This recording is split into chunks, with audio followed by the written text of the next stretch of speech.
আমি দৃশ্যাংশ কিছু দেখুৱাবলৈ লৈছোঁ এই মুহূৰ্তত, য'ত আচলতে নাৰেংগীৰ পৰা 6 মাইল সংযোগী যি পথ আৰু সেই পথৰ দুৰৱস্থা। এই মুহূৰ্তত এই মূল পথছোৱা যদি চোৱা হয় তেতিয়াহ'লে এই মূল পথছোৱাৰ অৱস্থা কি, এই দৃশ্যাংশ আপোনালোকক আমি এই মুহূৰ্তত দেখুৱাবলৈ চেষ্টা কৰিছোঁ। কাৰণ গুৱাহাটী মহানগৰীত এই মুহূৰ্তত কোৱা হৈছে যে পিংক চিটি কৰা হ'ব, কপৌ পুলৰ আৰ্হিত গুৱাহাটী মহানগৰীখন গঢ় দিয়া হ'ব। গতিকে পৰিকল্পনা বহুত চলিছে, সপোন বহুত দেখা হৈছে কি আচলতে গুৱাহাটী মহানগৰীৰ বাস্তৱ অৱস্থা কি, আৰু সেই বাস্তৱ ছবিখন এই মুহূৰ্তত আমি দেখুৱাইছোঁ যে এইদৰে যে গুৱাহাটী মহানগৰীত এইদৰে দেখিবলৈ পোৱা গৈছে প্ৰায় 200 মিটাৰ এইদৰে ৰাজপথত এই মুহূৰ্তত একাঠুৰ ওপৰত পানী, অৰ্থাৎ যিসমূহ বাহন এই মুহূৰ্তত পাৰ হৈছে সেই বাহনসমূহৰ এই মুহূৰ্তত দেখুৱাইছোঁ আমি যে এইদৰে চকা আচলতে ডুব গৈছে। যে এই মূল যিসমূহ পথছোৱা গোটেই দুৰ্গম, অকণমান কি কয়, সদায় আপোনালোকে অহা যোৱা কৰে এই পথেৰে, কিন্তু এই পথত দেখিছে যে এইদৰে পানীটো এটা সমস্যা শেষ কৰিব নোৱাৰে চৰকাৰে, কি কৰিব, যোনটো পিনে যায় পিনে থাকেই। ৰাতিটো কালি বৰষুণ নাছিল? নাই, কালি নাই, খালি গধূলি টাইমতে দিছিল অলপমান, এইখিনিতে আৰু। মানে সদায় পানী থাকে নে বৰষুণ নিদিলে? বৰষুণ নিদিলে নাথাকে, কিন্তু বৰষুণ দিলে বস্তুটো যাব নোৱাৰে, চব নালাবিলাক বন্ধ কৰি থৈ দিছে। সেইকাৰণে এতিয়া পুৰা পানী চাওকচোন, এতিয়া আৰু এক জাপৰ বৰষুণ দিয়া পানী আহিবই নোৱাৰা হ'ব, কি কৰিব। এই খানাপাৰাতো এইটো সেই অৱস্থা হয়, ইয়াতো একেই হয়।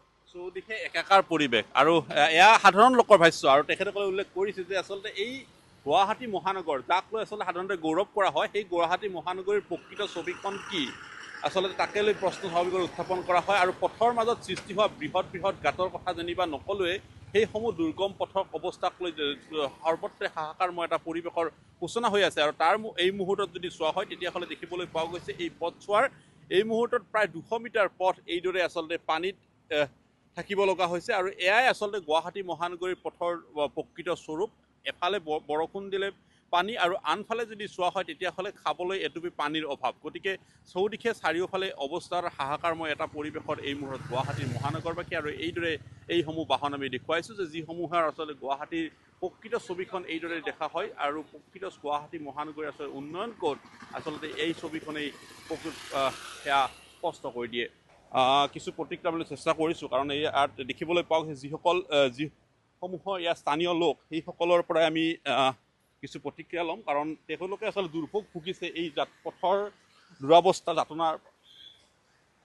দাদা অকণমান কথা ক'বলৈ চেষ্টা কৰিছোঁ, কওকচোন, সদায় থাকেনে এই পানীটো নে? সদায় নাথাকে, তাৰমানে এইটো বোধহয় GMCৰে লেবাৰবিলাকে ক'ৰবাত কাম কৰোঁতে ক'ৰবাত পানীটো যাই কিনে ইয়াতে মোৰ এতিয়া ইয়াতে 14 বছৰ হ'ল, 14 বছৰত মই কোনোদিন ইয়াতে পানী দেখা নাই। এতিয়া কেতিয়াৰ পৰা হৈছে এই পানীটো?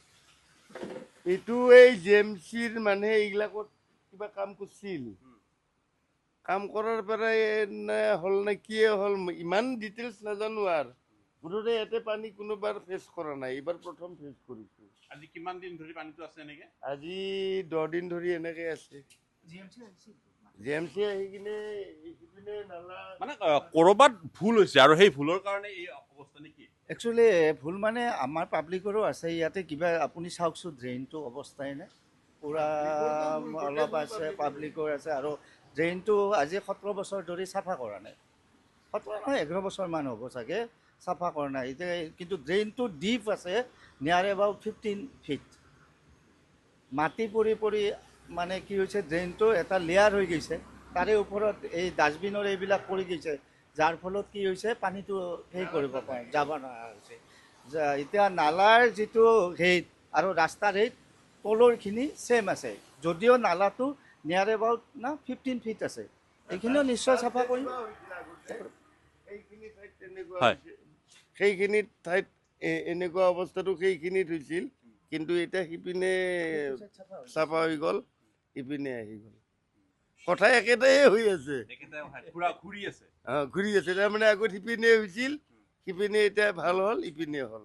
অৰ্থাৎ আমি কৈছোঁ এই কথাখিনি যে গুৱাহাটীত নতুন স্থানসমূহত প্ৰতিদিনে আচলতে কৃত্ৰিম বানৰ সূচনা হৈছে। আৰু এয়া আচলতে আপোনাৰ মোৰ ভাষাৰে যদি ক'ব পাৰোঁ স্পষ্টকৈ ক'ৰবাত নহয় ক'ৰবাত গাফিলতি। আৰু গাফিলতি এক কথা যে আপুনি কৈছে যে 11 বছৰে চাফা কৰা নাই, 11 বছৰে যদি নলা চাফা নকৰে স্বাভাৱিক কথা যে তাত জাম হ'ব, তাত আপোনাৰ পানী ওলাই যোৱা বাট নাথাকিব আৰু যাৰ কাৰণে কৃত্ৰিম বানৰ সূচনা হ'ব, এই কথাখিনি স্পষ্ট।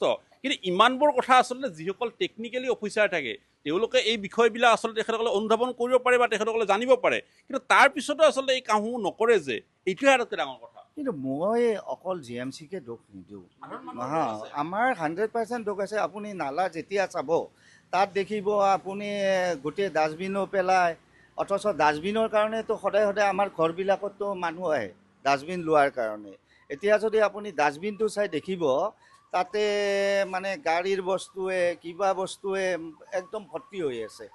আৰু পানীটো কি হৈ গ'ল যে মানে নালাটো যেতিয়া আপোনাৰ চাফা নহ'ল, পানীটো ৰাস্তাত হেৰিকে মানে কি হ'ল জমা হৈ গ'ল। একচুৱেলি সেইটোৱে কাৰণ, আৰু বেলেগ কাৰণ নাই। এতিয়া নালাটো যদি চাফা কৰি দিয়ে পানী নাথাকে। আৰু ইয়াততো আমি বহু বছৰ হ'ল কেতিয়াও দেখা নাই এইখিনি জেগাত পানী হোৱা।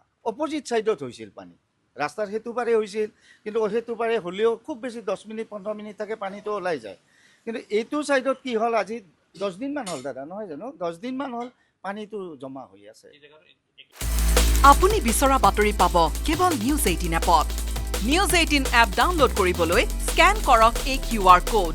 গুগল প্লে ষ্টৰতো পাব এই নিউজ 18 এপ।